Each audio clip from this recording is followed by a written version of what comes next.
용감한 토크쇼 직설 시작합니다. 그럼 먼저 지금 가장 뜨거운 이슈들부터 살펴보겠습니다. 첫 번째 키워드, 늘봄 학교 확대입니다. 올해 2학기부터 전국 모든 초등학교에서 수업을 마친 후에도 학교에서 아이들을 돌봐주는 늘봄 학교가 시행됩니다. 늘봄 학교는 오전 7시부터 오후 8시까지 원하는 학생이 학교에서 다양한 돌봄과 방과 후 프로그램을 이용할 수 있도록 하는 정책인데요. 정부는 올해 1학년을 시작으로 내년에는 2학년, 2026년에는 모든 학년으로 대상을 확대하겠다고 밝혔습니다. 학부모들은 늘봄 학교 확대로 돌봄과 육아 부담을 덜 수 있을 것이라고 기대하는 분위기인데요. 하지만 교원단체들은 교사들에게 늘봄 업무가 넘어오지 않도록 세부 계획을 마련해야 한다고 촉구했습니다. 두 번째 키워드, 기업 체감 경기 뚝입니다. 기업들이 느끼는 체감 경기가 꽁꽁 얼어붙은 것으로 나타났습니다. 한국은행에 따르면 올해 1월 전체 산업의 업황 실적 기업 경기 실사지수 BSI가 69로 전월보다 1포인트 하락했는데요. 지난해 2월 이후 11개월 만에 최저치입니다. BSI는 현재 경영 상황에 대한 기업가의 판단과 전망을 바탕으로 산출된 통계로 부정적 응답이 긍정적 응답보다 많으면 지수가 100을 밑도는데요. 업종별로 보면 연말 예산 소진을 위한 IT 컨설팅 수주 효과 소진으로 실적이 감소하면서 정보통신업 BSI가 하락했습니다. 또 건설업의 체감 경기도 부진했는데요. PF 사태로 인한 자금 조달 금리 상승, 원자재 가격 상승 등으로 수익성이 악화됐고 건설 설계 용역 발주가 감소한 영향으로 풀이되고 있습니다. 세 번째 키워드, 1조 내답한 연기금입니다.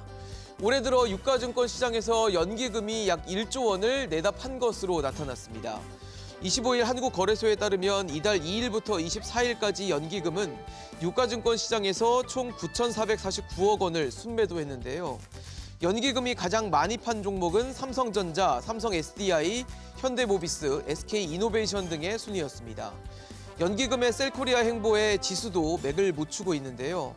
2023년을 2655.28로 마무리했던 코스피 지수는 25일 종가 기준 2469.69로 7%가량 하락했습니다. 국민연금기금운용본부는 국내 주식 비중을 해마다 줄이고 있는데요. 2017년 20% 수준이었던 국내 주식 비중 목표치는 지난해 15.9%에 이어 올해는 15.4%로 줄였습니다. 시장 참여자들은 연기금의 과한 순매도가 수년째 반복되고 있다며 아쉽다는 반응을 보였습니다. 네 번째 키워드, 이부진 통큰 제안입니다. 이부진 호텔 신라 사장이 폭설로 비행기를 못한 여행객들에게 통큰 제안을 해 화제가 되고 있습니다. 지난 23일 신라스테이 제주는 강풍과 폭설로 제주국제공항에서 대부분의 항공편이 결항한 가운데 뜻밖의 행운 프로모션 일환으로 6개 객실에 무료 숙박을 제공했는데요. 뜻밖의 행운 프로모션은 갑작스러운 기상 악화나 자연재해로 결항이 되는 경우 출발을 못한 전일 투숙객들에게 무료 1박과 2인 조식을 제공하는 신라스테이의 혜택입니다. 이 프로모션은 지난 2015년 이부진 사장이 고객 배려 차원에서 신라스테이 대표에게 제안해 만들어진 것으로 알려졌는데요.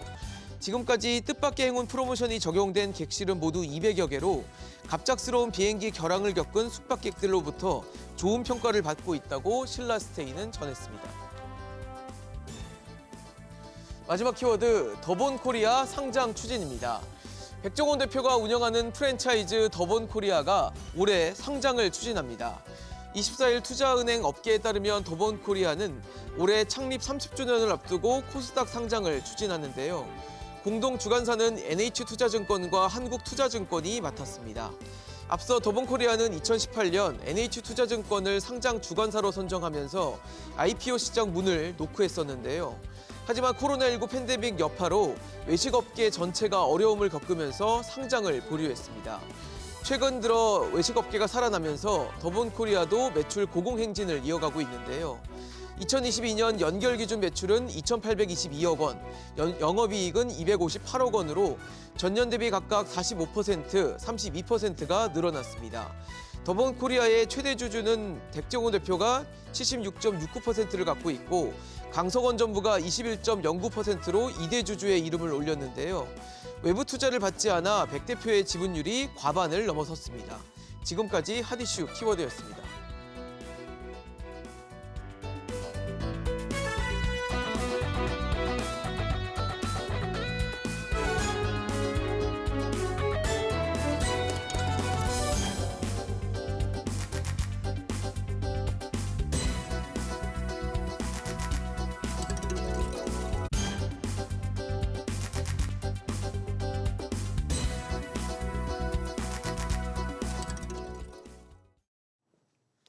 홍콩 ELS 상품 투자자들이 국회에 모여 울분을 토했습니다.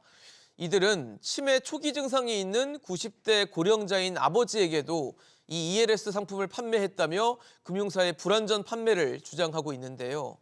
이런 가운데 홍콩 H지수가 지지부진하면서 원금 손실액은 눈덩이처럼 불어나고 있습니다. 그러자 이 불완전 판매 여부가 더 중요해졌는데요. 과연 이 손실을 투자자들의 판단의 영역으로 놔둬도 되는 것인지 지금부터 짚어보도록 하겠습니다. 오늘 함께해 주실 세 분입니다. 숙명여대 경제학부 신세돈 명예교수, 금융정의연대 김득희 대표, 한양대 경제금융대학 이정환 교수 나오셨습니다. 안녕하십니까? 예.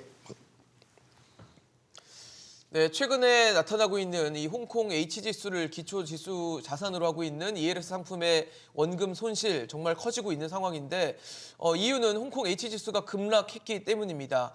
그래서 중국도 이 부분에 대해서 의식을 하다 보니까 증시를 좀 부양하기 위한 부양책들을 내놓고 또 372조 원, 우리 돈으로 이 정도의 규모의 부양책까지도 검토하고 있다라는 보도가 나왔는데 그렇다면 과연 이 정도 지원이면 홍콩 ELS 사태를 좀 진화할 수 있을지 체크해 보도록 하겠습니다. 신 교수님, 사실 H지수가 뭐 거의 반토막 증시가 최고점 대비해서 반토막 난 상황이다 보니까 중국 정부도 한 370조 원 정도를 쏟아 부어서 증시를 좀 끌어올려 보겠다라는 생각인 것 같은데 효과 있습니까? 어떻게 보십니까? 일단 중요한 거는 항생 지수가 아니고 이번에 ELS의 상품에 포함이 되는 그렇죠. 지수가 항생 지수가 아니고 항생의 지수 중에서 부분 지수거든요. 중국 기업 지수거든요. 네네. 정확하게 영어로 이야기하면 항생 Chinese Enterprise Index예요.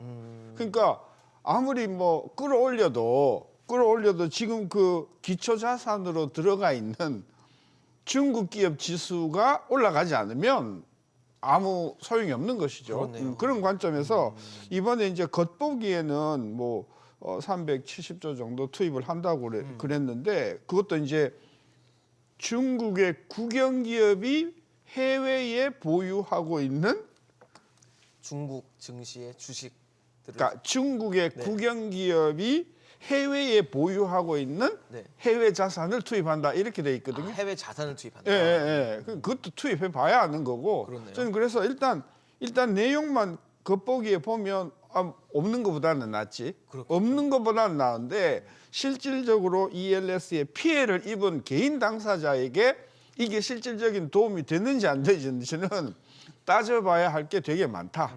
그래서 이번에 홍콩 항생 지수가 아니고 홍콩 항생 지수의 중국 기업 지수가 지금 이 문제가 되고 있는 것이다. 저는 그런 관점에서 이 부분은 좀 지켜봐야 되는 거고. 그다음 두 번째는 이게 형태가 ELS 상품 형태가 진짜 여러 가지거든요. 낚인 형태도 있고 낚인이 아닌 것도 있고. 그렇죠. 그다음에 낚인하고 상관없이 주가가 떨어지면 변동이 되는 상태. 따라서 투자가가 가지고 있는 상품이 구체적으로 어떤 상품이냐에 따라서 어떤 성격이냐. 이게 달라지기 때문에 중국이 엄청나게 증시를 부양하니까 나는 괜찮겠구나 이렇게 생각하는 것은 너무 섣부른 계산이다. 저는 들여다봐야 된다. 그렇게 이야기하고 싶네요. 네. 김득희 대표님은 어떻게 보십니까? 그러니까 이게 가장 높았을 때 이 교수님 말씀하셨던 신 교수님 말씀하셨던 홍콩 H 지수가 2021년 2월에 12,000이었거든요. 그러니까 12,000이라면 교수님 말씀대로 이게 다 개별적으로 조건들이 다 다른데 뭐 통상적으로 70% 내가 가입 지수의 70%로 한다면 12,000이면 8,000이거든요. 그럼 지금 5,000에서 8,000까지 갈 수 있느냐? 그러니까 8,000을 넘어야지 원금이 손실이 안 나는데 그거는 당장 내년 2월이나 상반기에 있는 분들은 좀 힘들지 않겠느냐 이렇게 보고 있고 다만 이게 중국이 저렇게 발표를 하니까 3일 연속 주가는 지금 올랐거든요. 근데 네네. 연초 대비 H 지수가 회복되었느냐? 연초에는 한 5,700이었는데 예. 그건 아니거든요. 5,000까지 네네. 떨어졌다가 지금 다시 한 10% 이상 오르고는 있지만, 그러니까 손실률은 줄일 수 있다. 그러니까 지금 손실을 덜 보면 57%에서 52% 뭐 이렇게 떨어질 수는 있을지언정 이게 단기간에 원금 손실 구간을 벗어날 수 있다. 이렇게는 못 볼 것 같습니다. 8,000선까지 올라가지는 힘들 그러니까 만선다 하더라도 7,000선이지 않습니까? 그러니까요. 그러니까 이게 그러면 40% 이상 주가 지수가 폭등을 해야 되는데. 그러니까 지금보다. 예. 그러면 안 그러면 지금 중국이 지금 이 조치 말고 오늘도 보니까 예금을 인하하고 뭐 여러 가지를 이야기를 하는데 계속 획기적인 조치를 내야 되는데 중국 정부가 취하는 조치가 우리 한국 정부의 H지수 투자자를 위해서 하는 건 하는 아니죠. 조건이 아니거든요. 이게 왜냐하면 항생지수도 폭락을 하고 있고 외국인들이 홍콩 시장을 떠나니까. 철수하고 중국도 문제가 되니까 중국 역시도 부양책을 제시하고 있기 때문에 이게 자국민과 자국 경제를 위한 정책이기 때문에 지켜봐야 된다 이렇게 말씀드리고 싶습니다. 이정환 교수님 어떻게 보십니까?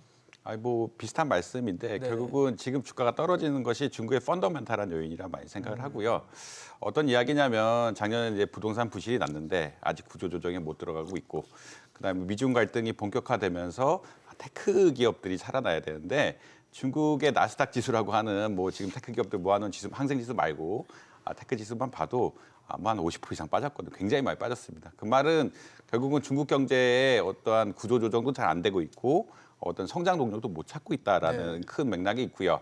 그래서 이제 올해 한 10% 정도 아까 김대기 대표님 말씀하신 것처럼 연초부터 주가가 많이 빠지기 시작했고, 또 이렇게 빠지기 시작하면은 사실 손절을 하더라도 더 이상 손해를 안 보겠다는 투자자들이 나오면서 또 매도 물량이 많이 늘어나거든요. 매도 물량이 늘어나니까 이제는 그렇게 가면 안 되겠다, 너무 추락하면 안 되겠다라고 해서 중국 당국이 개입을 한다라고 이야기하고 있고, 네. 지급 준비 같은 것도 0.5%포인트 인하한다라고 그렇게 이야기를 하고 있는데, 근데 이제 근본적으로 이거를 아까 대표님 말씀하신 것처럼 40% 이상 올라갈 수 있느냐, 요것에 대해서는 사실 회의적인 분들이 굉장히 많다라고 보시면 될 것 같습니다. 네. 아까 말한 이슈들이 해결이 전혀 안 되고 있거든요. 그러니까요. 시진핑 어떤 경제 체제에서 지금 부동산 문제가 발생을 했고, 혁신 기업들이 성장 동력으로서 역할을 못 하고 있고, 그래서 성장 동력으로 역할을 못 하고 있다는 것은 미국의 경제에 좀 밀리고 있다라는 그런 쪽으로 해석을 해야 되거든요. 이 두 쪽 다 안 되고 있는 상황에서 주가가 급반등하게 기대하기는 좀 어렵다. 근데 지금 늦는 거는 그 주가를 급락하는 걸 막고 어떻게 보면 조금 올라갈 수 있는 이런 기반을 마련하는 거지, 원금 회복 시점까지 올라간다 이런 거는 조금 기대하기 어렵고, 그러한 것은 펀더멘탈이 좀 회복이 된다든지 금리에 큰 변화가 있다든지 뭐 이런 엄청난 변화가 있지 않는 한은 좀 쉽지 않을 것 같다. 특히나 이제 중국이 디플레이션 우려가 굉장히 심하다라고 이야기하고 있는데 지금 수요도 안 늘어나고 있고 기술도 안 되고 부동산도 완전히 정리가 안 되고, 이게 여러모로 지금 중국 경제가 문제가 조금 있는 상황들이라 주가가 반등하기는 좀 뭐 그렇게 쉽지는 않을 것 같다라고 전문가들 좀 예측을 하고 있는 것 같습니다. 세 분 다 비슷하게 보고 계신 것 같은데, 지금 사실 뭐 주가와 연동이 되는 어떤 상품의 가치가 떨어지는 것에 대해서 뭐 투자자의 잘못인가에 대해서 화두가 되고 있는데, 사실 투자자들은 불안전 판매를 주장하고 있습니다. 뭐 나라가 망하지 않는 한 손실날 가능성은 없다라고 했다고 하고, 또 90대 노인, 또 치매 초기 증상이 있는 고령자인 아버지에게도 팔면서 문제가 됐다. 그리고 그를 본인의 이름밖에 못 쓰는 우리 고령자에게도 팔았다라고 하면서, 과연 금융사 또 은행들이 과연 얼마나 잘 설명을 하고 팔았는가에 대해서는 또 다른 화두가 되고 있는데, 신 교수님 어떻습니까? 지금 불안전 판매 투자자들이 주장을 많이 하는데 인정받을 수 있을 가능성이 있을까요? 그러니까 이번 ELS뿐만이 아니고 뭐 그 전에 있었던 DLF라든지 네, 뭐 라임 뭐 예, 다. 지금 우리 금융기관의 금융 소비자 차원에서 지금 핵심 문제가 불안전 판매냐 네. 아니냐 이거잖아요. 그러니까요. 근데 이 문제를 우리가 이번만 겪은 게 아니고, 사실 불안전 판매라는 개념 자체가 굉장히 기술적이고 복잡하고 책임을 따지기 어려운 개념이잖아요. 맞아요. 그렇죠. 그러면 저는 당국이 뭘 했냐는 거예요. 당국이 도대체 금융 소비자를 보호할 생각이 있었냐? 전 그 부분에 대해서 이번에 진짜 저는 획기적인 대책을 내놔야 된다. 제가 만약에 금감원에 있다고 하면 불안전 판매의 케이스가 수천 종류가 될 텐데, 그렇겠죠. 그거를 일일이 다 가르치는 것도 문제고요. 그렇겠죠. 객장에 있는 분이 다 알지도 못해요. 지금 판매 대행사가 은행인데, 은행도 은행에 그 상품을 팔 것이냐 말 것이냐를 결정하는 경영진은 상당한 노하우가 있을지 몰라요. 네네. 근데 객장에 계시는 분들은 자기도 그게 뭔지도 잘 모를 거거든요. 그분들이 손님하고 이제 고객들하고 만나는 하면서 거잖아요. 이제 뭐 말을 했는지 안 했는지도 지금 증거로 따라서 불안전 판매는 법률적으로 굉장히 이게 입증하기 지금 어려우니까 그렇다고 이 문제를 저는 해결 안 할 수가 없잖아요. 그렇죠. 그래서 제가 제안하고 싶은 거는 이겁니다. 금융감독원이 네. 증권회사가 이런 유사한 제품을 내놓으면 등급을 매기라는 거예요. 어떤 위험도. 위험도 예, 등급. 이게 굉장히 이게 문제는 위험도잖아요. 그 위험도를 충분히 안 알렸기 때문에 이제 문제가 생겼다 이거잖아요. 그러니까 제가 감독원에 있으면 네. 금융 상품에 대해서 위험도별로 S 안전하다, R 굉장히 위험하다. 그 등급을 매겨서 1급부터 5급까지 또는 안 되면 1급부터 3급까지 해서 이 상품은 S입니다. 뭐 R입니다. 위험도가 있습니다. 이렇게 3등급 정도로만 구분을 해서 그 상품을 팔 때는 반드시 객장에서는 이게 위험도가 1, 2, 3등급 중에서는 2등급입니다. 또는 3등급입니다. 라고 하는 것을 알려주도록 하면 일단은 고지 의무를 했단 말이에요. 이게 위험도가 있다는 것을. 아니면 상품명에 아예 위험도에 지금 그레이드를 넣어버려도 고객들이 좀 인지할 수 있는 수단이 되겠네요. 그렇죠. 근데 네. 이제 이거를 그것 일단은 객장에 있는 판매하는 대행사가 이 부분에 대해서는 굉장히 위험이 좀 있습니다라고 하는 거를 원금 손실 우려가 국민들의 있다. 입장에서는 편하게 알아들을 수 있는 단어로 그래서 저는 1등급, 2등급, 3등급 이렇게 매기자는 거예요. 그래서 고지를 하면 인지를 확실히 시켜드리자. 일단 소비자들한테는 이 불안전 판매의 굴레에서는 벗어날 수 있는 것 아닙니까?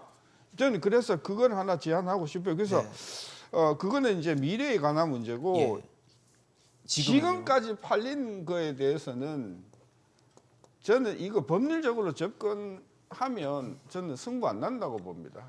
불안전 일단 판매 인정받기 힘들다. 힘들다. 그리고 그 사이에 이번에 투자한 분들이 뭐 수십억의 재산을 가지고 계신 분도 아니고 전 재산 뭐 5천만 원, 맞아요. 전 재산 1억 이런 분들일 텐데 그러니까요. 그거 뭐 불안전 판매가 결정이 날 때까지 얼마나 생활이 궁핍하겠습니까? 저는 그래서 이 사태에 관해서만은 저는 정부의 특단의 조치를 통해서 그리고 그동안 이 주범 죄송합니다 은행 주범이 판매의 80% 이상을 차지했던 은행이 그동안 이익을 많이 봤다. 딴 데서 벌었잖아요. 그러니까 그런 차원에서 저는 이 부분은 정부가 중개를 해서 적당하게 절충하는 선으로 저는 갈 것 같고 저는 예상을 합니다. 절충을 할 것이다.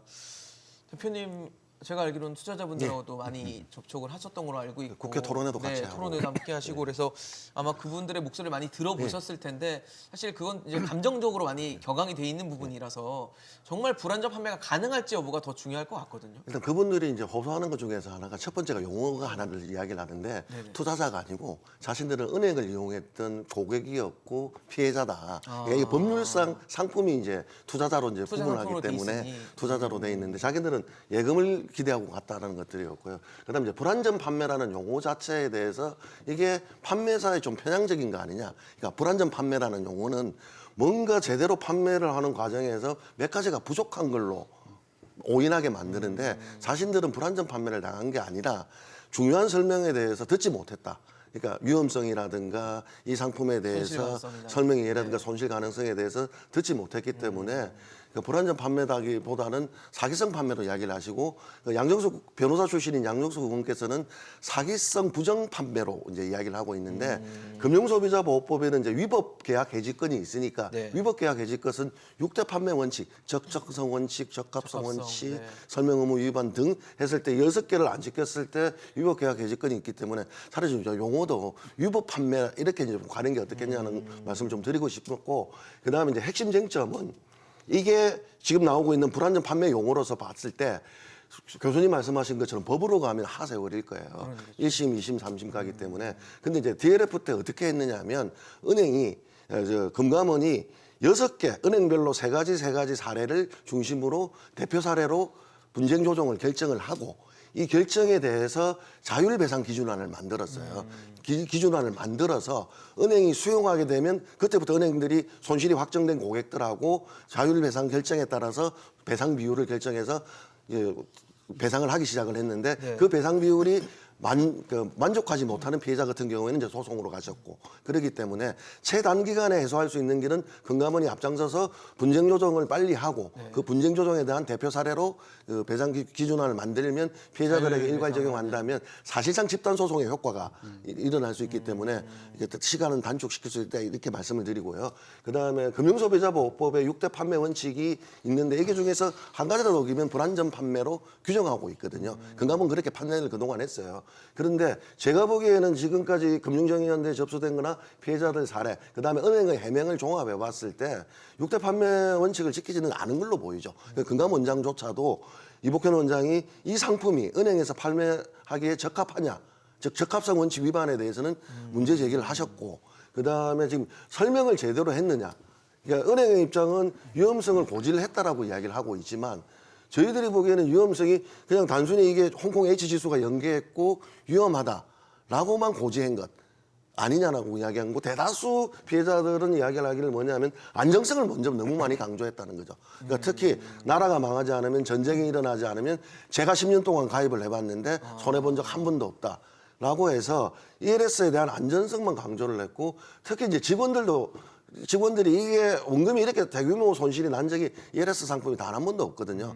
그러니까 정말 안전하다고 생각을 하고 안정성만 강조하고 위험성에 대해서는 강조를 하지 않았다. 그리고 이제 지금 와가지고 이렇게 손실이 나서 항의를 하니까 전쟁이 날 줄 몰랐다. 뭐 이렇게 이제 고객들에게 피해자들한테 이야기하고 있는 점에서 이제 분통을 터지는데 그래서 이게 이제 어떤 면이 있었느냐 논쟁이 하나가 딱 있는 게 2019년도 DLF 사태 이후에 자 그러면 은행을 기본적으로 이용하시는 고객들은 원금 보장을 기대하시는 분들이에요. 그러니까 원금이 보장된다고 생각을 하고 이용을 하는데 고난도 금융상품, 고위험 상품을 판매하는 게 맞냐? 이 논쟁이 있어서 그러니까 은행이라는 곳은 안전한 상품을 파는 곳으로 인지가 돼 있는데 거기서 그렇게 손실 기대하고 또 위험이- 이용을 하시는 네, 거죠. 이용을 하시는데 고위험 그리고 손실 가능성이 높은 상품을 파는 게 맞냐? 예, 이 논쟁이 있어서 2019년도에 고난도 금융상품으로 원금이 20%에서 30% 나는 걸 규율을 하고 네네. 사모펀드는 판매를 중지를 시켰어요. 그런데 이제 공모 대부분 ELS였는데 이 ELS를 중단을 시키느냐 안 시키느냐를 가지고 논쟁이 있어서 저희들은 당연히 중단해야 된다고 이야기를 했는데 은행들 입장에서는 이게 황금알을 낳는 거위거든요. 원금이 보장되고 손실이 잘 안 되고 그리고 이게 조기 상환이 되니까 6개월에 한 번씩 또 조기 상환된 사람한테 재가입을 할 수 있고 그러니까 판매 수수료를 2번 거드리니까 뭐 은행 용어로는 이모작이라고 합니다. 1년에 2번 가입을 할 수 있어요. 가입하고 두 그러니까 번 이렇게 수익을 하다 얻는다. 보니까 이걸 포기할 수 없는 상품으로 보고 금융 당국에다가 굉장히 요구합니다. ELS 판매는 중단하지 말아달라. 판매할 수 있게 해달라. 그렇게 해서 판매를 허용하는데 3가지 조건이 있었습니다. 소비자 보호 방화 강화 첫 번째. 두 번째가 은행이 판매함에 있어서 고객 이익 중심으로 판매하라. 그리고 세 번째가 금융당국이 삼시 감독하겠다. 수시 점검하겠다. 이 3가지 조건이 있었는데 ELS 사태에 있어서 제가 보기에는 3가지가 다 안 지켜졌다. 교수님 말씀처럼 금감원이 뭘 했는지도 모르겠고 수시 감독을 했는지 감독 강화를 했는지도 모르겠지만 그다음에 강화된 소비자 보호 강화이 적용됐느냐. 그러니까 설명 의무가 어떻게 강화되냐 하면요. 그냥 단순히 원금 위험성을 고지하는 게 아니라 투자자가 가입자가 이 상품에 대해서 이해하고 위험성에 대해서 이해한 것을 기술하든가 말로 녹취하게끔 돼 있거든요. 네네. 근데 지금 나오는 보도나 은행이 이야기하는 거 들어봤을 때 뭐 AIA가 녹취했다 정도 이야기만 나오지 이 상품에 대해서 중요하게 대해서 교수님 말씀처럼 낙인이 있는지 노낙인이 있는지 이 구간에 들어가면 원금이 50%가 손실나고 50%가 지수가 빠졌을 때 얼마가 손실나는지에 대해서는 단 한 번도 설명을 못 들었다고 이야기하시거든요. 그러니까 저희들이 보기에는 강화된 설명 의무를 다하지 않았다 이렇게 보고 있고 안정성만 강조했기 때문에 설명 의무 위반이다 이렇게 보고 있기 때문에 저는 이게 DLF 정도의 판단은 금감원이 하지 않을까 이렇게 보고 있습니다. DF 정도 수준으로는 될 거다라고 말씀을 주셨는데 이종 교수님 어떠세요? 뭐 저도 비슷한 생각을 하고 있는데요. 예. 이게 파생 상품이죠. 예를 들어서 파생 상품인데 파생 상품의 수익 구조는 복잡합니다. 복잡한데 아까 김대기 대표님 말씀하신 것처럼 일일이 이게 다 설명했느냐. 그러니까 이제 물론 이제 위험성에 대한 고지하고 서류는 다 읽고 자필도 사인했을 가능성이 굉장히 높고요. 이게 서류상으로는 아마 뭐 큰 문제가 없을 텐데 당연히. 왜냐하면 근데 여러 가지 규율도 강화되고 최근에 이제 펀드 같은 거 가입해 보려 그러면 굉장히 늘어나.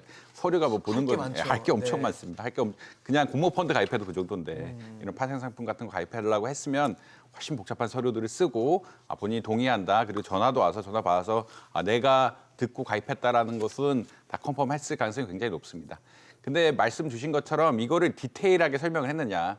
은행에 가신 분들이 기본적으로 원금 손실은 굉장히 이렇게 싫어하시는 분들인데 이 디테일하게 어디까지 가면은 손해가 언제 나고 어느 시점에 어떻게 나고 사실 이 낫긴 낫거 이런 것들 자체를 좀 은행원 분들도 이해하기 좀 어려우시거든요. 어려운 것들을 제대로 설명했을까? 그러니까 이제 전반적으로 소비자들이 이해할 정도로 설명했을까에 대해서는 사실 조금 의문이 들기 때문에 아마 금융감독원에서 분쟁 조정 정도로. 그러니까 이제 서류상으로는 아마 문제 없고 서류상으로는 전화 녹취도 다 받고, 서명도 받고 네. 나중에 전화해서 이거 가입해 본인이 해피콜 같은 거 해피콜 하고, 다 확인해보고. 받았을 가능성이 굉장히 높기 예. 때문에 뭐 서류상으로 뭐 어떻게 문제가 난다라고 보기는 어렵지만 그러니까 진짜 중요한 내용들을 제대로 고지하고 그것을 진짜 이해했느냐. 그러니까 그 사실은 이거 판매할 때 은행원 분들이 이제 이해를 시켜야 되는데 그렇죠. 거기까지는 아마 안 됐을 거라고 다 추측이 되기 때문에 이 금감원에서 분쟁 조정 형식으로 해서 결국은 어느 정도 마무리를 하지 않을까. 결국은 아까 원금의 뭐 80%라든지 이 정도 선에서 뭐 보장을 하지 않을까 이렇게 생각을 하고 있습니다.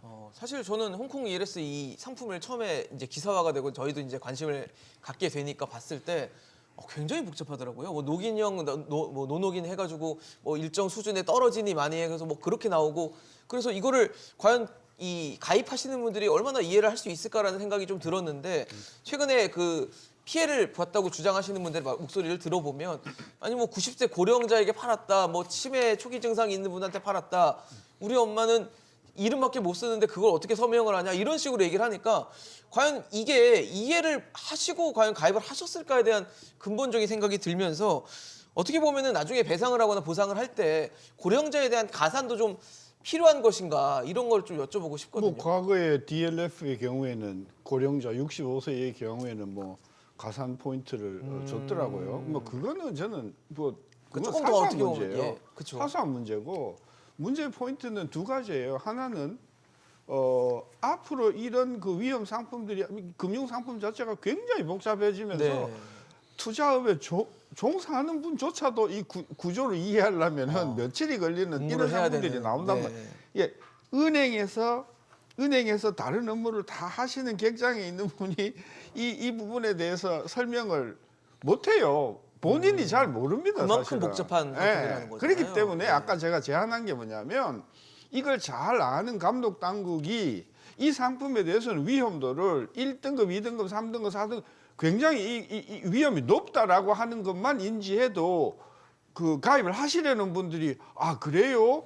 라고 하면 디테일한 건 모르다 하더라도 네네.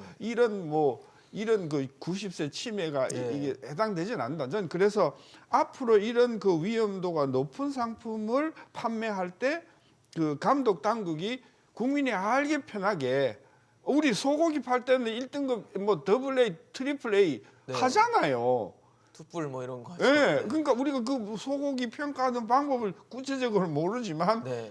이게 A가 2개면 좋다 나쁘다는 등급만 보고 거 인지할 수 알잖아요. 있다. 그러니까 소비자 입장에서 편하게 위험도를 인지할 수 있는 체제를 이번에 좀 확실히 마련해서 이걸 감독이 좀 해줬으면 좋겠고 그 다음에 이제 문제는 피해를 보신 분들에게 어떻게 그 피해를 보상하냐. 그렇죠. 저는 분명히 금감원이 저는 해야 할 일을 저는 못한 부분이 있다고 보고요.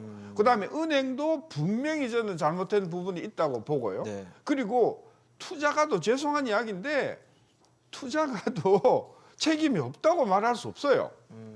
아니 은행에 가면은 뭐 다 원금이 보장된다고 도대체 누가 그렇게 가르쳤나요?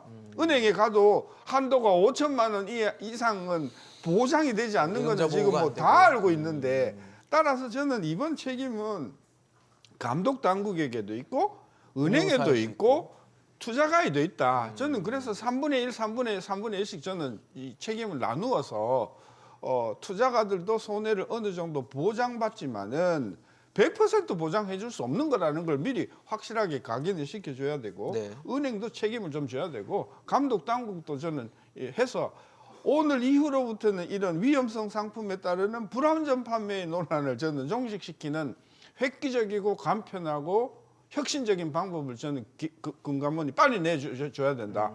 저는 그게 저는 필요하다고 보는 거죠.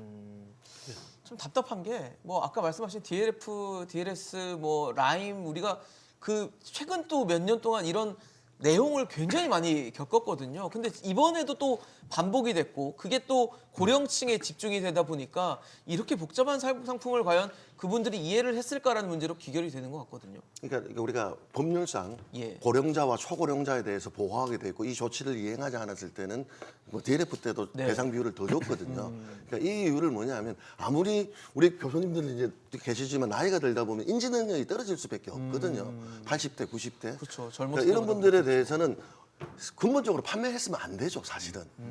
근데 은행은 왜 판매를 하느냐? 직원들 입장에서는 KPI, 성과 지표 때문에 드라이브 정책을 걸고 압박 판매를 하게 되면 네네. 판매를 할당량을 채우기 위해서 판매를 할 수밖에 없는 구조를 가지고 있고요. 더 좋은 성과 평가를 받을 수 있어요. 그렇죠. 자기도 평가를 받을 수 있는 거고 두 번째는 은행에 시달리기가 않는 거죠. 그러니까 이게 평가가 성적이 저조했을 때는 시달리는 게 있는 거고 그러니까 이제 지금 신 교수님 말씀하시는 게 등급을 매겨서 판매하라 했는데 지금 등급이 매겨져 다 있거든요. 초고위험 상품, 안전한 상품, 중저형 상품 그 인지가 그리고 좀 잘안 되고 상품 있다는 설명서에도 거죠. 적혀 있어요. 예, 예. 그런데 PB들이 강조할 때 그거는 강조를 안 하죠. 써 있기만 할 뿐이지. 써있기만 할 예. 뿐이고 그냥 흘러 지나가듯이 예, 그쵸. 이렇게 하다 보니까 안정성만 강조를 하다 보니까 통장에도 이 상품은 원금이 보장되지 않습니다라고 뭐 체크되어 있는 거 있거든요. 이제 그거에 대해서는 어떤 때는 DLF 때는 그걸 싹 가립니다. 표지로. 뭐 그렇게 판매를 할 정도로 그러니까 직원들 입장에서는 은행의 압박 판매에 대해서 가다 보니까 이렇게 되기 때문에 저는 근본적 대책은 원금이 꽤 손실이 날 수 있는 이 상품은 은행에서는 판매를 제한해야 된다. 최소한 100번을 양보해서 판매를 한다 하더라도 비대면 방식으로. 그러니까 비대면은 뭐냐면 딱 정해진 타임 스퀘어에 따라 가지고 주요 설명들을 다 하고 네네. 만들고 나서 그걸 읽고 선택을 하고 나서 가입을 하게 되어야지. 그러니까 직원이 판매를 하다 보면 아무래도 판매 정책에 따라서 사탕 발림 영업, 그다음에 안정성만 간주하고 위험성에 대해서는 고지하지 등한시하고 지나가듯이 말을. 그러니까 백날을 위험성을 이야기를 한다 하더라도 제가 경험해봤는데요, 절대 안전합니다. 그런 적 없어요. 그런 적 없습니다. 그러니까 이게 원금 손실이 날 수 있는 확률은 0%입니다. 이렇게 이야기를 하다 보면 이 경로 어정성이 있거든요. PB하고 거래를 하다 보면 한두 번 이익을 받습니다. 그러면 그 이익을 보게 되면 세 번째, 네 번째 말을 할 때는 이 고객 PB의 말을 신뢰하고 콩으로 매주를 쓴다 하더라도 믿고 따라갈 수밖에 없는데 더더군다나 ELS 상품은 6개월마다 조기 상환이 되고 실제 조기 상환이 이루어졌어요. 그렇죠. 예. 그러다 보니까 대부분 피해자들이 이 재가입률이 높다라고 이야기하시는 이유 중에 설명을 하시는 게 첫 번째 가입하고 나서 6개월 뒤에 조기 상환된다고 연락이 온답니다. 판매 소진 빨리 오세요. 재가입하세요. 이러다 보니까 다시 두 번째 가입하고 그 두 번째 또 이자가 나오니까 세 번째 가입하고 그러니까 처음부터 안전성을 강조하지 않고 안전하다고만 판매를 하다 보니까 위험성을 공지하지 않고 네. 이 고객에 대해서 이자를 보다 보니까 이제 경로 어정성에 따라서 믿고 계속 가입을 재반복을 할 수밖에 없는 걸로 몰리게 되니까 근본적으로 저는 제한해야 된다 이렇게 좀 말씀을 드리는 거고요. 그다음에 이게 이제 100%가 나올 수 있느냐 안 나오느냐 자막에도 나오는데 네, 저는 보상이. DLF 때 네. 저희가 치매 환자 79세 치매 환자를 대리를 해봤거든요. 네네. 건강원에 분석을 했는데 그분은 진짜 난척에 한 번도 투자 경험이 없습니다. 이런데 그냥 예금만 거래를 했어요. 근데 투자자 자기 책임의 원칙을 가지고 20%를 적용해서 80%로 했는데 저는 교수님 말씀에 투자자 자기 책임 원칙 적용하는 거 이해합니다. 동의하고. 그런데 이걸 제대로 고지하고 뭘 했을 때 투자자 자기 책임의 원칙이 있는 거지. 사실 치매 환자 판단 능력이 떨어져 가지고 전혀 모르는데 이 상품에 대해서 이해도 못하고 뭐 1분 만에 작성하셨던 분들 이런 분에게까지 투자자 자기 책임의 원칙을 정해서 80% 상한을 정한 거에 대해서는 좀 외적 영향을 줘야 되지 않느냐라는 걸 말씀을 드리는데 그 근거는 뭐냐면 판매를 중단하겠다라고 논의가 됐을 때 은행이 내규도 고치고 자정 결의대회도 하고 고객 이익 중심으로 판매하겠다고 했는데 그래서 강화된 방침이 있고 자기들도 바꿨어요. 바꿨는데도 불구하고 이렇게 반복이 됐을 때는 우리가 법에서 재범에 대해서는 가중처벌하지 않습니까? 그러니까 DLF보다는 배상 비율이 올라가야 될 이유가 앵커님이 말씀하듯이 계속 반복되는 이유에 대해서 이제 조금 더 나아지는 게 없으니. 나아지는 게 없으니까 징벌적으로 가야 되지 않겠냐 이렇게 말씀을 드리는 게 미국은요 투자 상품에 대해서 이렇게 복잡한 상품은 판매자가 입증을 해야 됩니다. 그 입증이 안 됐을 때는 징벌적 손해배상을 당하거든요. 그렇기 때문에 논쟁이 우리나라보다는 적다 이 말씀을 드리기 때문에 이번에는 배상 비율을 좀 더 높여야 되지 않겠냐. 그러니까 사기는 따로 이야기를 한다 하더라도 금감원에서 분쟁 조정할 때는 좀 더 진일보한 정책 배상 비율이 나와야 되지 않나 이 말씀을 좀 드리겠습니다.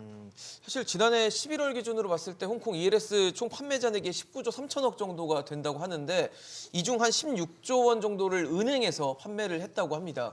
은행 지금 말씀 주신 것처럼 굉장히 좀 안전하고 예금과 같이 이제 원리금이 보장되는 상품을 주로 취급하다 보니까 이런 부분에 대해서 논란이 있었고 또 당시 판매 한도가 정해져 있었는데 은행들은 이제 그 당시에 막 자본시장이 막 커지고 막 늘어나니까 그 흐름을 타고 더 팔았다고 해요. 이런 것들이 어떻게 보면 은행이 자기 통제를 못한 그런 부분으로 여겨질 수 있는 건 아닌지 좀 의문이 드는데 교수님은 어떻게 생각하십니까? 사실 이제 은행업에 대해서 조금 뭐 논란이 있는데 네. 은행업이 이런 부분은 비이자 수익이라 그러죠. 이게 파생 상품을 그렇죠. 파는 건 이자 비이자 수익이 수익인데, 아니네. 예. 비이자 수익이고 비이자 수익이 있는데 한동안 한 이슈가 은행이 비이자 수익이 너무 없다라는 이슈가 굉장히 많아요. 이자가 너무 많이 이자 벌다. 장사가 너무 많은. 그러니까 네. KPI 반영된 이유가 사실 그런 거라고 생각을 해요. 왜냐하면 KPI 왜 반영되냐면 은행들이 비이자 수익을 늘리라고 자꾸 뭐 이렇게 조정을 당연히 하는데 압박받고. 압박을 받고 선진화 안 됐다 비이자 수익을 늘리라라고 이야기를 하는데 사실 은행에서 비이자 수익을 늘릴 방법이 그렇게 많지 않거든요. 왜냐하면 송금 수수료 같은 것은 계속 떨어지고 있고 그러니까 이 파생 상품 같은 것들을 팔아서 수익을 내야 되는데 그렇기 때문에 KPI가 일단 많이 갔을 거리라고 생각은 합니다. 어쩔 수 없이 팔아야 되는 것들이 있고 특히나 장이 좋을 때 비이자 수익을 늘려놓고 우리가 이만큼 성과를 보였다. 라는 것들이 지표로 잡히면 네네. 결국 뭐 CEO라든지 전반적으로 좋게 평가받는 가능성이 있기 때문에 이렇다라고 뭐 개인적으로 생각을 하고 있고요. 결국 이게 큰 틀에서 보자면 이런 비이자 수익, 그다음에 파생 상품 판매 이런 게 다 연결된 문제거든요. 그 은행업을 어떻게 해야 되느냐가 연결된 문제고 이것을 사실 뭐 말씀하신 것처럼 꼭 팔아야 되느냐 그 이슈부터 좀 원론적으로 들어가 봐야 되는 이슈인 것 같습니다. 이렇게 위험이 큰 상품을 은행에서 파는 게 적당한 것인가? 네네. 사실은 최근에는 은행 말고 예. 증권사 계좌 같은 것도 열기가 굉장히 쉽고 그렇죠. 온라인 거래 같은 것도 활발해졌는데 은행에서 이걸 약간 비이자 수익 같은 압박이 있는 은행에서 이걸 파는 게 이게 잘 되는 것이냐부터 사실은 어떻게 보면 좀 논쟁이 있어야 돼 논란이 있는 상품이라 보시면 될 것 같고요. 네. 굳이 이거를 팔아야 되는지 뭐 저는 뭐 개인적으로는 은행 이런 거는 팔면 안 된다고 생각을 하거든요. 그다음에 사실 뭐 일부 은행들에 대해서는 굉장히 펀드 같은 거 판매할 때도 흔히 막 6단계 정도 돼 있는데 4단계 아래로만 판매하게 그러니까 낮은 등급만 판매하게 하는데 상대적으로 안전한 안전한 것들만. 것만 은행은 기본적으로 안전한 자산을 해야 된다고 생각을 하고 4단계 아래면 거의 채권 수준, 채권 그러니까 원금은 날 수 안전하게 투자할 있지만 수 있는. 금리 리스크 정도에만 좀 노출되어 있는 이런 채권형 펀드만 팔게끔 하기도 하거든요. 그러니까 구조적으로 이렇게 위험한 파생 상품을 은행에 팔아야 되느냐? 사실 뭐 개인적으로 아니라고 보고 네. 특히나 은행의 고객들이 뭐 점에 오는 고객들은 전반적으로 고령의 고객들이 또 많기 때문에 그리고 이제 이슈가 된 것이 자기가 온라인으로 가입한 것이 아니라 은행에서 면대면 대면으로 했을 때 가입한 것들이 큰 이슈가 되기 때문에 네. 이런 거 전반적으로 조금 제어하고 말씀하신 것처럼 좀 안 파는 방향으로 하는 게 아니면 진짜 4등급 아래 굉장히 채권형 상품 정도만 뭐 팔게끔 하는 이런 쪽으로 가야 되는 게 맞다라고 아마 생각을 합니다. 그러니까 이 결국 이슈가 은행이 비이자 수익을 내야 되느냐부터 들어가는데 뭐 이게 철학적으로 내야 된다, 안 내야 된다, 또 은행이 선진화하면 내야 된다 이거는 논쟁이 굉장히 많은 사실이고 근데 이제 비이자 수익이라는 수치만 보기 때문에 이런 어떻게 보자면 오히려 부작용이 생겨 KPI를 비이자 수익을 낼 수 있는 것들을 구성을 하고 그렇기 때문에 은행의 직원들을 푸시하는 네네. 이런 사례들이고 사실 은행 직원들이 이거 팔아서 받는 건 별로 없어요. 수수료 받는 거는 거의 안 인사 고과가 인사 좀 고과. 나오면 예, 그러니까 승진이나 이런 데 영향을 줄 거니까. 예, 본인의 그거는 이게 KPI로 지정되지 않았다 그러면 이걸 팔 인센티브는 그렇게 많지 않거든요. 은행 여신 업무를 명확하게 수행하면은 이게 크게 걸리지 않는데 이게 KPI로 지정된 것 자체가 비이자 수익에 대한 논란이 있었고 이 비이자 수익을 늘려야 된다는 큰 틀 안에서 이런 것들이 자꾸 판매가 되고 위험한 것이 또 판매가 되는 거니까 이거 전반적으로 은행의 기능을 어떻게 해야 되는지 그다음에 이런 쪽으로 그러니까 수수료 비이자 수익이라고 해도 이런 판매 수수료를 받는 게 적당한 것인지 이런 것부터 차근차근 한번 해야 될 것 같고 그다음에 이런 위험한 상품을 파는 것 자체에 대해서 제어를 하는 것에 대해서는 뭐 개인적으로 조금 찬성하는 측이다. 필요하다. 특히나 대면 판매에 대해서는 지금 오시는 웬만한 지금 젊은 분들은 거의 비대면으로 다 은행 안 가거든요. 하시니까. 왜냐하면 앱들이 너무 좋아져가지고 굳이 은행 안 가고 있는 상황이기 때문에 대면에 이걸 팔아야 되는 이슈는 정말 다른 것 같다. 그래서 좀 제어할 필요가 있다라고 뭐 개인적으로 생각을 하고 있습니다. 은행이 변명했던 것 중에서 네. 하나가 금감원이 뭐라고 반박을 했냐면요. 예, 예. 그러니까 21년 초 홍콩 증시가 위기 상황이었고 판매사 기준 자체를 감안했을 때 고위험에 이래서 판매를 억제해야 했는데도 불구하고 오히려 거꾸로 키웠다. 키웠다. 그러니까 네. 그래서 이게 수수료 이익 증대를 위해서 판매 한도를 정해했기 때문에 문제가 된다고 이번에 현장감사에서 문제점으로 지적을 한 거였거든요. 네네. 그러니까 그 변명은 좀 제가 보기에는 염치가 없다고 보는 거죠. 염초는 변명이다. 사실 신 교수님 아까 계속 이제 금감원의 감독이 과연 제대로 이루어졌냐라는 문제 제기를 계속 해주셨는데 이게 ELS가 팔렸던 당시에 미스터리 쇼핑 같은 걸 좀 했더라고요. 그러니까 금감원 직원이 이제 고객인 척하고 방문을 해서 내부의 이제 프로세스나 이런 것들을 점검하는 과정인데 당시에 점수가 60.5점이었습니다. 평균 점수가 60.5점인데 이게 굉장히 미흡하다는 평가를 받는 상황이었거든요. 근데 이때가 ELS를 막 열심히 할 때여서 이렇게 미흡하다는 평가를 받았을 때는 금감원이 뭐 감독 기능을 강화를 해서라도 뭔가 판매를 뭐 제어한다든지 아니면 뭔가를 인지를 은행이나 금융사에 줘야 되는 건 아닌가라는 생각이 좀 드는데 어떻습니까? 금감원에 문제가 있는 거 아닙니까? 그러니까 그 미스터리 쇼핑을 일종의 암행 감사인 셈이잖아요. 그렇죠. 그 고객인 척하고 가는 현장에서 그거를 한 분들은 이거 불안전 판매일 가능성이 매우 높다. 이게 위험도를 알리는 게 굉장히 부족하다. 그러니까요. 현장에서 알아갖고 점수를 굉장히 낮게 준 거잖아요. 60점밖에 안 돼요. 그건 현장에 갔던 은행 감독원 직원의 말이고 예.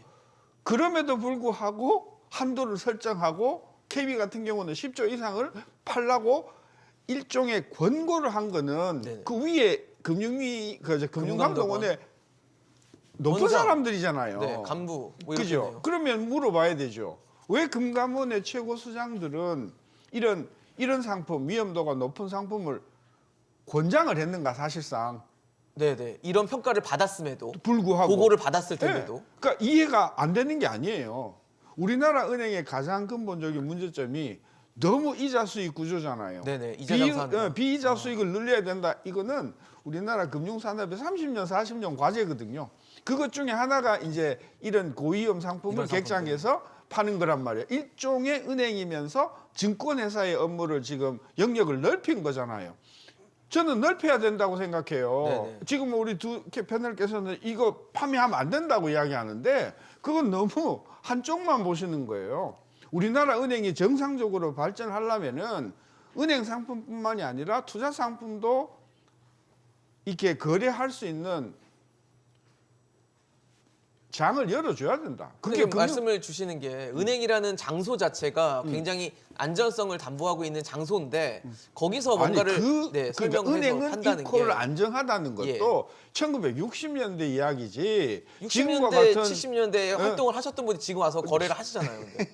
지금은 금융 자체가 뱅킹하고 인베스트먼트 뱅킹 사이에 장벽 다 허물어지면서 없어졌죠. 예. 은행이 증권 업무, 보험 업무를 다 하는 이런 그렇죠. 체제잖아요. 결국은 뭔지 하면 문제 핵심은 은행이 그 문제를 팔아서 문제가 생긴 게 아니고 투자가들이 그 위험을 제대로 몰라서 생기는 게 문제 핵심이다. 그러면 그거를 보완하면서 은행이 은행 업무 말고도 투자 금융 업무도 할 수 있도록 영역을 넓혀주는 게 저는 당국의 의무고 또 은행도 그런 쪽에 저는 그래서 아까 이런 상품 은행에서 못 팔게 한다는 거는 저는 화면만 동의하지 보는 않습니다. 거고 은행 산업의 건전한 발전에 저는 역행하는 것이다. 다 팔게 해라. 네. 다만 팔 때 이거는 굉장히 위험도가 높습니다. 원금이 다 날아갈 수도 있습니다. 라고 하는 거를 알기 쉽게 설명을 해줘야지. 그러고도 이자가 은행보다 높으니까 이 상품에 드시려면 들으라. 이게 이렇게 나가야 그게 정상이지. 네네.